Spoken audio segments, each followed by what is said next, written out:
तो फिल्म की शुरुआत होती है हैलोवीन पार्टी के एक हफ्ते पहले से। हैलोवीन यानी एक ऐसा त्योहार जो बच्चे अलग अलग वीडियो बना करके घूमते हैं, जो कि वो अलग अलग कपड़े पहनते हैं और चेहरे पे मास्क लगा करके घूमते रहते हैं। अभी हम एक बच्चे को देखते हैं जिसका नाम पीटर है। वह स्कूल जाता है जहाँ हमें पता चला कि उसका कोई दोस्त नहीं है और उस सभी बच्चे परेशान करते हैं, लेकिन वो अपने में ही खोया रहता है। बेचारा वो अपना हर वक्त अकेले में ही गुजारता है। जब वो घर आता है तो वहाँ पर भी वो चुपचाप रहता है। घर आने के बाद वो बाहर कभी नहीं जाता। फिर हमें उसके मॉम डैड दिखाए जाते हैं। उनकी बातों को सुनने के बाद पता चलता है कि वो बहुत चिंता करने वाले मॉम डैड हैं, जो कि पीटर की हिफाजत के लिए हमेशा परेशान रहते हैं और इसी वजह से उसे घर से बाहर जाने नहीं दिया जाता है और पीटर को भी बाहर दोस्त बनाने से मना करते हैं। एक रात जब पीटर सो रहा था, दीवार के पीछे से कुछ ऐसी आवाज आती है जैसे कि दीवार के पीछे कोई उस दीवार पे कुछ बजा रहा हो। तभी पीटर पास आकर बाहर देखने लगता है, लेकिन उसे काफी डर लगता है। तभी वह जल्दी से भाग करके अपने मॉम डैड के पास आ जाता है। फिर पीटर को उसकी मॉम उसके कमरे में ले आती है और दीवार पर कान लगाकर सुनती है तो कुछ भी नहीं सुनाई देता है। उसके बाद वो पीटर से कहती है कि ये सिर्फ तुम्हारा ख्याल होगा और कुछ नहीं, तुम इतना ना सोचो और सो जाओ। अगले दिन पीटर जब स्कूल जाता है तो आज उनकी नई टीचर आई थी और जब वो पीटर को देखती है तो ये महसूस करती है कि पीटर डरा सहमा बैठा हुआ है और वो उसके साथ जुड़ने की कोशिश करती है। जाहिर है कि वो टीचर थी जो अपने स्टूडेंट को संभाल सकती है। अब रात को पीटर जब अपने मॉम डैड के साथ खाना खा रहा था तो वो कहता है कि हैलोवीन आ रहा है और मैं बाहर जाना चाहता हूँ और मैं भी वो गेम खेलना चाहता हूँ क्योंकि बाकी बच्चे भी वहाँ जाएंगे। ये सुनकर उसकी मॉम साफ साफ मना कर देती है कि नहीं, तुम कहीं नहीं जाओगे। तो ये सुनकर उसके डैड एक हादसे के बारे में बताने लगते हैं कि जब पीटर तुम पैदा भी नहीं हुए थे, इसी टाउन की एक बच्ची हैलोवीन की रात को तुम्हारी तरह वो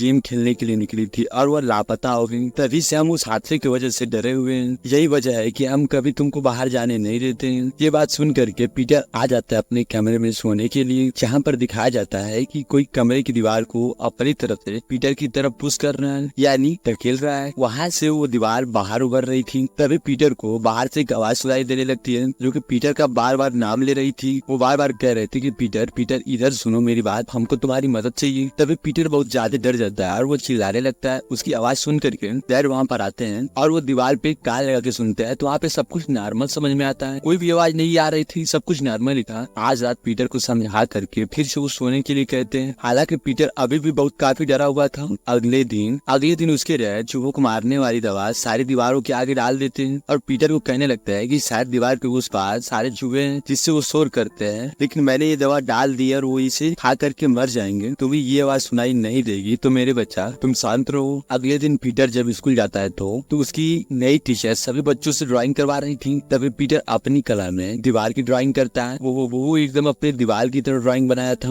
उस पे लिखा था हेल्प मी, यानी मेरी मदद करूं। एक बच्चा भी बनाया था जो कि वो खुद था, लेकिन टीचर ये देख करके बहुत ही हैरान हो जाती है, आखिर ये मतलब क्यों मांग रहा है। इसलिए वो अगले दिन ही पीटर के घर गई ताकि वो जान सके कि सब कुछ ठीक तो है। यहाँ टीचर की मुलाकात पीटर के मॉम से हुई, जिनको यहाँ पर टीचर का आना एकदम से अच्छा नहीं लगा। वो टीचर से अच्छे से बात नहीं करते और पीटर की मॉम बताती है कि पीटर कुछ भी सोचता रहता है और उसकी ड्राइंग बना देता है। इस वजह से आप परेशान ना हो और घर तक तो बिल्कुल मत आइएगा। तभी पीटर की मॉम गुस्से में पीटर के पास ड्राइंग दिखाकर पूछने लगती है कि ये क्या है, तुमने इस ड्राइंग पे हेल्प मी क्यों लिखा, आखिर तुम किससे मदद मांग रहे थे और आखिर क्यों। तभी पीटर झट से बोल देता है कि मदद वो मांग रही है, नहीं कि मैं। अब वो कौन थी इस बारे में हमें जल्दी पता लग जाएगा आगे। इस बात पे पीटर की मॉम जरा भी ध्यान नहीं देती और उसे समझाती है कि फिजूल की बातें मत सोचा करो, तुम्हारे ये उल्टी सीधे सवाल हमें मुश्किल में डाल देंगे। और ये सब कह करके पीटर की मॉम वहाँ से चली गई। अब पीटर जब रात में सोने की कोशिश कर रहा होता है तो दोबारा लड़की की आवाज आई, जिससे पीटर कहता है कि मैं जानता हूँ कि तुम असली नहीं हो, सिर्फ मेरा एक ख्याल हो। तभी उधर से आवाज आती है कि वो कहते कि नहीं, मैं असली हूँ, लेकिन मेरा कोई खास मकसद नहीं है, मैं सिर्फ तुमसे दोस्ती करना चाहती हूँ। अगर तुम चाहते हो कि मैं यहाँ से चली जाऊँ तो मैं चली जाऊंगी। जिससे पीटर उसे ना जाने का कह करके ये भी रोक लेता है, क्योंकि उसका कोई दोस्त तो नहीं था, लेकिन ये लड़की उससे दोस्ती करने की बात कर रही थी। अगले दिन जब पीटर स्कूल में था तो सभी बच्चे पम्पकिन यानी कद्दू की ड्राइंग बना रहे। पीटर ने भी अपने पम्पकिन पे एक अच्छी साफ ड्राइंग की थी, जिसे देख करके वो बहुत खुश हो जाता है। तभी एक शरारती लड़का वहाँ पे आता है और पीटर को परेशान करते हुए पाँव मार मार कर उसका पम्पकिन तोड़ देता है, जिस वजह से वो बहुत ज्यादा दुखी हो गया। फिर वो जब आता है घर पे सोते हुए वो बिस्तर पर रोने लगता है। तभी वहाँ पे वो लड़की आती है और उसे तसल्ली देने लगती है कि तुम परेशान ना हो, ऐसा एक बार हमारे साथ भी हुआ था, लेकिन तुम मत रो, तुम उससे बदला लो। और तभी अगले दिन पीटर स्कूल जा करके उस शरारती बच्चे को धक्का मार करके सीढ़ियों से गिरा देता है, क्योंकि वो काफी ऊपर वाली सीढ़ी से गिरा था। तो इस वजह से उसकी टांग टूट जाती है। घर आने के बाद जब मॉम डैड को पीटर की इस हरकत का पता चलता है, ये सुनकर वो काफी परेशान हो गए कि इसके अंदर इतना गुस्सा भरा है। लेकिन उसके डैड को ये हरकत अच्छी नहीं लगी। उसे सजा देने के लिए पीटर को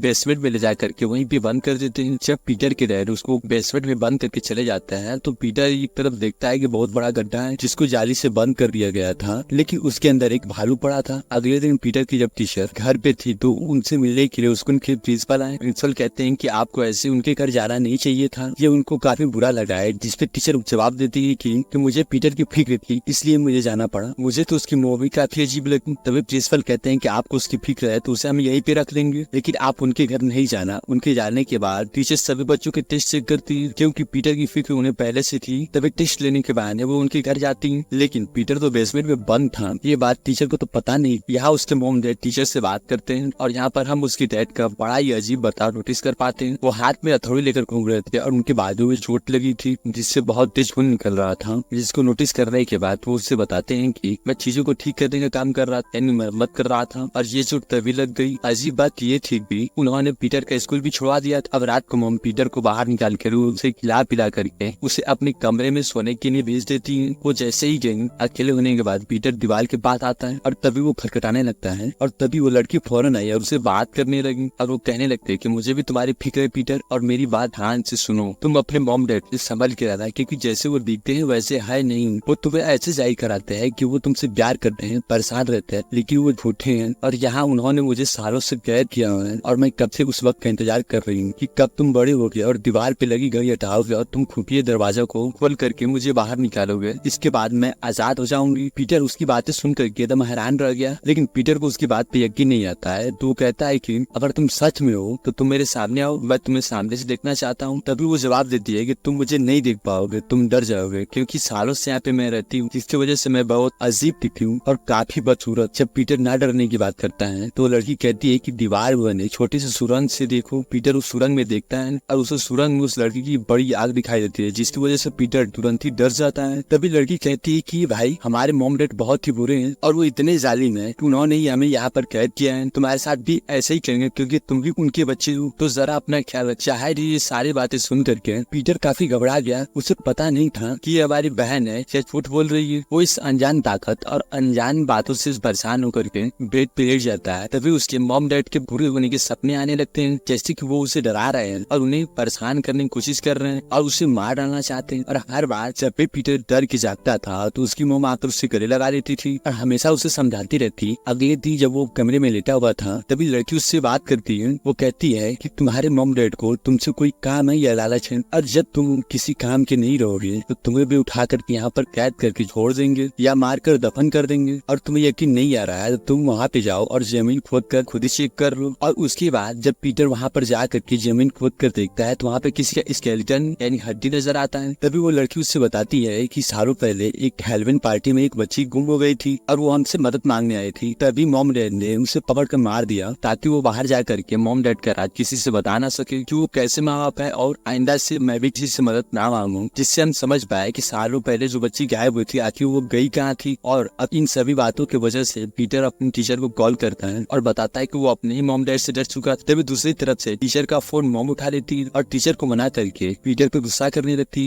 और जब वो कमरे में आई तो उन्हें भी उस कमरे में बने स्टॉक के बारे में पता चल चुका था और वो घबराते हुए कहते हैं कि आखिर उस लड़की ने पीटर को क्या कहा है। अब अगर कुछ भी गलत होता है तो हमारे बच्चे के साथ ही होगा। और यहाँ पे ये बात कंफ्यूज करती है कि अगर उस लड़की को पीटर के मॉम डैडी उसे दीवार के पीछे कैद किया है तो आखिर वो पीटर के लिए इतना डर क्यों रही है और वो इतना घबराई रही है। फिर रात को लड़की पीटर से बात करती है। वो कहने लगी कि आखिर मैंने मॉम डैड को बात करते हुए सुना है, उन्होंने फैसला किया है कि वो तुम्हें भी मार देंगे। आखिर तुम्हें ही कुछ करना पड़ेगा जिसकी वजह से तुम्हें ऐसे मॉम डैड से छुटकारा मिलेगा। पीटर अपने मॉम डैड के साथ खाना खा रहा जिससे उसके डैड को अचानक ही कुछ महसूस होता है। सूप का जायका कुछ बदला सा लग रहा है और वो ये भी नोटिस कर लेते हैं कि पीटर तो कुछ भी नहीं खा रहा। तभी वो घबरा करके पीटर से पूछते हैं कि आखिर तुमने क्या किया है। तभी पीटर कहता है कि ज्यादा कुछ नहीं। तभी पीटर कहता है कि ज्यादा कुछ नहीं, आपने हमारी सिस्टर को तकलीफ दिया तो मैंने भी उसका बदला लिया। ये सुनकर उसके डैड काफी चौंक गए क्योंकि वो ये सुन करके सारा माजरा समझ गए। तभी उनको उनकी उल्टियां होने लगती है। असल में पीटर ने उस लड़की के कहने पर उनके खाने में जहर मिला दिया था जिसकी वजह से उसके डैड वही मौके पे ही मारे गए। तभी उसकी मॉम ये देख करके चाकू उठाती है और पीटर की तरफ दौड़ने लगती है। तभी पीटर सीढ़ियों से धक्का दे देता है जिसकी वजह से वो सीढ़ियों से गिर गई। और यहाँ पर ये बात हैरान करने वाली है कि पीटर की मॉम ने उसे मारने के लिए नहीं बल्कि उसे बचाने के लिए चाकू उठाया था, क्योंकि क्योंकि अब पीटर ने